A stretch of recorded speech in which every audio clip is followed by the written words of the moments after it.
Hi guys, I have a 1995 Lexus SC400 that I just recently completed a 5-speed swap into from a 240SX using the Collins kit. So one thing you can do when you do the swap is you can get a GPS speedometer interface. It's fairly simple, other than trying to find information on where your vehicle speed sensor wire is and such like that. Exactly. So here we have a GPS signal that comes into the box. The box has 3 wires that come out the other end. We have a black wire for ground, a red wire for a 12-volt connection, and the purple wire, which is our speed signal being translated from the GPS to our cluster. So I have that down here. I have the black wire grounded out to the bottom of the cigarette lighter, as well as the red wire powered from the cigarette lighter. So when the vehicle is on, it gets power. When it's off, it's not drawing from the battery. From here, the red wire I have fed all the way up into the gauge cluster here.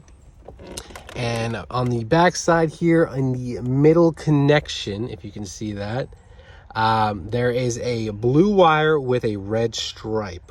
It would be on the bottom far right side of the middle connector, which is where I have it tapped.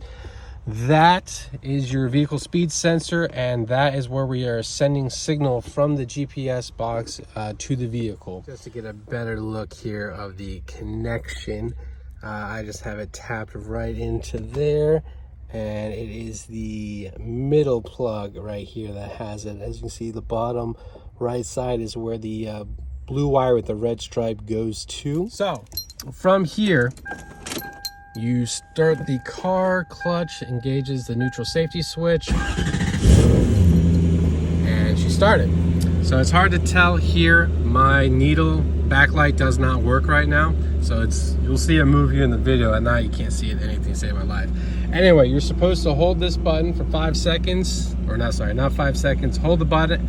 The needle will gradually start to go up, and you want to get it up to 80. It will get faster as the longer you hold it, and then you have to like tap it to work it into 80. If you go back, you got to reset it, kind of thing. So here, for demonstration, I'll show you how it works. I am holding the button down.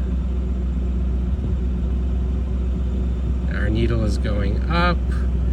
It's starting to pick up a little speed, and it will get quick here. So I've stopped holding it, and now I'm just constantly pressing it. That is working it up into the 80 mark, which is the calibration point they want. And boom. Stop pushing once you get to 80, let it sit, and it will drop back down. Boom. So now it is calibrated, so when we drive it, it should read, and we'll have a better steering feel, and you'll be able to tell how fast you are going now. Cruising in my neighborhood, as you can see.